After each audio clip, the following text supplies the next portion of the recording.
Hello friends, welcome to your own channel daily stock. तो दोस्तों, इस वीडियो के अंदर हम वीएलएस फाइनेंस के डिटेल्ड एनालिसिस के बारे में बात करेंगे और जानेंगे कि इस कंपनी के अंदर आपको इन्वेस्ट करना चाहिए या नहीं।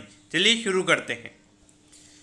तो देखिए, सबसे पहले हम ये जानेंगे कि ये कंपनी काम क्या करती है। तो देखिए, ये कंपनी जो है ये एक होल्डिंग कंपनी है। जैसे कि अगर हम देखेंगे तो एक एचडीएफसी जो कंपनी है वो एक होल्डिंग कंपनी है, जिसके अंडर में HDFC bank, HDFC AMC, HDFC life और एचडीएफसी एर्गो, तो ये उसके अंडर में कंपनी जाती है। तो वैसे वीएलएस फाइनेंस एक होल्डिंग कंपनी है जिसके अंदर में 2 से 3 कंपनी आती है। अब उसके अंदर अगर हम देखेंगे तो एक स्टॉक ब्रोकिंग कंपनी आती है। फिर उसके अलावा जो ये जो कंपनीज होते हैं, जो इन्वेस्टमेंट बैंकर्स होते हैं, जो एडवाइजरी सर्विसेज होती है, तो वो ये 3 तरीके की कंपनी के अंडर में हमें नजर आती है। तो ये एक तरीके से हम ये बोल सकते हैं कि एक इन्वेस्टमेंट से रिलेटेड ये जो कंपनी है ये हमें यहाँ पे नजर आती है।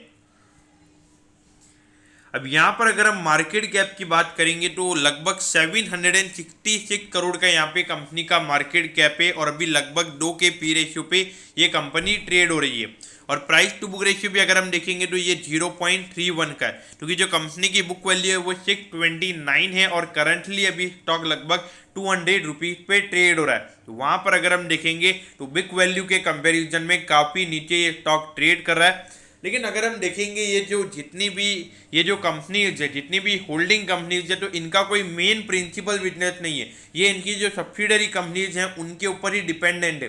तो मार्केट को ऐसा लगता है कि आज इनकी जो वैल्यू है उतना, अगर कोई कभी भी ये कंपनी अपना स्टेक बेचेंगी भी तो उतना इनको वैल्यूएशन नहीं मिलेगा। तब क्यों नहीं मिलेगा? कि देखिए, सीधी सी बात है कि अगर कभी भी ये हैवी सेलिंग करेंगे तो वहाँ पे ज़्यादा सप्लाई होगा, तो इसीलिए उसके हिसाब से लगभग 20% का डिस्काउंट वहाँ पे मार्केट उससे देता है। उसके हिसाब से यहाँ पर ये वैल्यूएशन हमें नज़र आते हैं।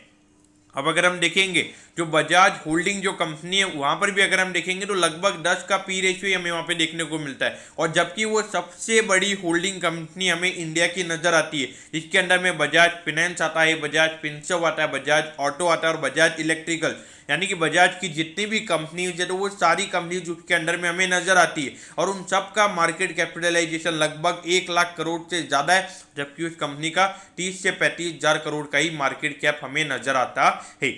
और अभी स्टॉक रैली हुआ है तो 50 से 60 हजार करोड़ का भी वो मार्केट कैप हो सकता है। तो ये इंडिकेशन है कि जो होल्डिंग कंपनीज होती है उन्हें मार्केट उतना वैल्यूएशन नहीं देता है। उसके अलावा अगर हम देखेंगे जो एबी कैपिटल है, जिसके अंडर में आदित्य बिरला फैशन आता है, आदित्य बिरला सन लाइफ एएमसी आता है, तो उन सब का वैल्यूएशन मिला के मोर देन 1 लाख करोड़ का वैल्यूएशन है, लेकिन मार्केट उससे वो वैल्यूएशन नहीं देता है। तो ये आपको समझना होगा।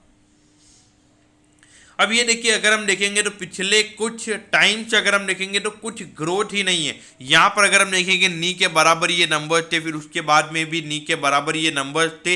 और यहाँ पर अगर आप देखोगे जितना कंपनी का रेवेन्यू था, क्योंकि यहाँ पर इनका कोई एक्सपेंस नहीं होता है, क्योंकि ये एक होल्डिंग कंपनी है तो इनको कोई एक्सपेंस नहीं करना है। ये कोई इनका कोई स्टैंड अलोन बिजनेस नहीं है। ये जो पूरे नंबर्स हैं ये कंसोलिडेटेड बेसिस के नंबर्स हैं, यानी कि जितनी भी इनकी सब्सिडरी कंपनीज है तो उनसे कितना प्रॉफिट हो रहा है, तो ये वही यहाँ पे हमें इंडिकेट करता है।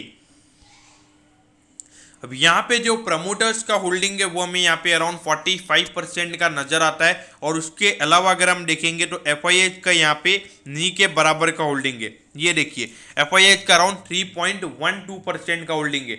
अब देखिए, लगभग 700 करोड़ का कंपनी का मार्केट कैप है, उसमें अगर 3% अगर हम देखते हैं तो लगभग 21 से 24.5 करोड़ के लगभग का ये मार्केट मीन्स एफआईएच की होल्डिंग हमें नजर आती है। तो ये जो नंबर है ये काफ़ी छोटा है।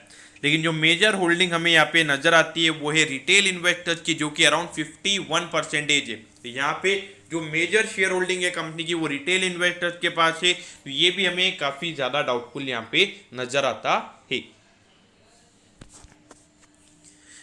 अब ये देखिए, अगर हम देखेंगे तो पिछले 3 क्वार्टर से लगातार कंपनी के जो रेवेन्यू के नंबर्स है वो कम हो रहे हैं। और उसके अलावा अगर हम प्रॉफिटेबिलिटी की भी अगर हम बात करेंगे तो लगातार जो नेट प्रॉफिट के नंबर्स हैं वो हमें कम होते हुए नजर आ रहे हैं। क्योंकि देखिए, 102 करोड़ का नेट प्रॉफिट का नंबर मार्च वाले क्वार्टर में था, फिर उसके बाद में ये नंबर 68 करोड़ पे आ गया और उसके बाद में 53 करोड़ पे, यानी कि 2 क्वार्टर्स के अंदर अगर हम देखेंगे तो 49 करोड़ से ये कंपनी की जो प्रॉफिटेबिलिटी है वो कम हुई है।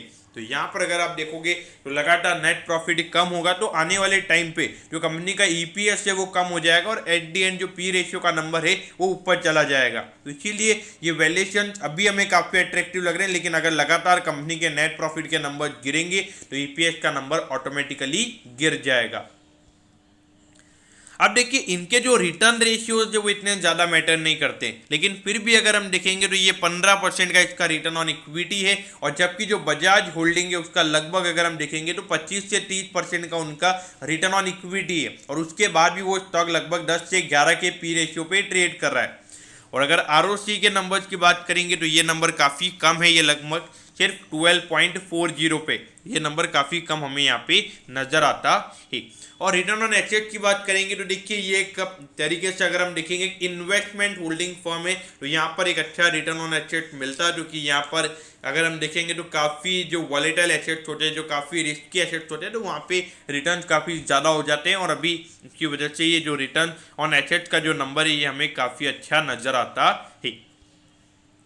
अब यहाँ पर अगर हम डेट की बात करेंगे, कंपनी डेट फ्री है, ऑन डेट कंपनी के ऊपर कोई डेट नहीं है, क्योंकि एक होल्डिंग कंपनी, इनको डेट लेने की ज़रूरत नहीं है। इनको जो भी इनका जो रेवेन्यू होता है, जो भी रेवेन्यू जनरेट करते हैं वो सीधा नेट प्रॉफिट में, ऑलमोस्ट जो नंबर होता है वो इनके नेट प्रॉफिट में जुड़ जाता है। अगर हम अभी भी देखेंगे तो लगभग इनका 70 करोड़ के इनके रेवेन्यू के नंबर्स थे, और उसमें से 53 करोड़ का इनका नेट प्रॉफिट था। तो ये देख सकते हैं हम कि इनका जो एक्सपेंस है वो काफ़ी कम है, तो इनको डेट की बिल्कुल ज़रूरत नहीं है। और ये कोई एक पर्टिकुलर कोई एक अच्छा बिजनेस नहीं है, कोई स्टैंड अलोन बिजनेस नहीं है, एक होल्डिंग कंपनी है। अगर जैसे हम एचडीएफसी की बात करेंगे तो वो इनका स्टैंड अलोन बिजनेस भी है।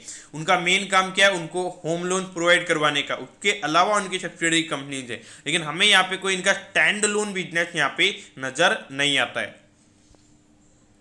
अब देखिए 198 पे ये स्टॉक अभी ट्रेड हो रहा है, और 264 का इसका ऑल टाइम हाई है। तो अगर हम देखेंगे तो ऑल टाइम हाई से ऑलरेडी ये 25% ये स्टॉक अभी नीचे ट्रेड कर रहा है। तो देखिए अगर आप एक लॉन्ग टर्म इन्वेस्टर है तो मेरे ख्याल से टोटली अवॉइड करना चाहिए। तो लेकिन अगर हम देखेंगे रेवेन्यू के नंबर्स यहाँ पे बिल्कुल नी के बराबर है, और पिछले 3 क्वार्टर से लगातार रेवेन्यू के नंबर्स भी गिर रहे हैं और प्रॉफिटेबिलिटी भी गिर रही है। तो यहाँ पे long term point of view से टोटली अवॉइड कीजिए। लेकिन अगर हम short term point of view से अगर हम बात करेंगे, देखिए स्टॉक ऑलरेडी काफ़ी रैली हो चुका है। अगर हम 5 साल के रिटर्न की बात करेंगे तो 255% के रिटर्न इस स्टॉक ने दिए। देखिए एक होल्डिंग कंपनी है तो यहाँ पे ज़्यादा एक्सपेक्टेशंस आपकी नहीं होनी चाहिए।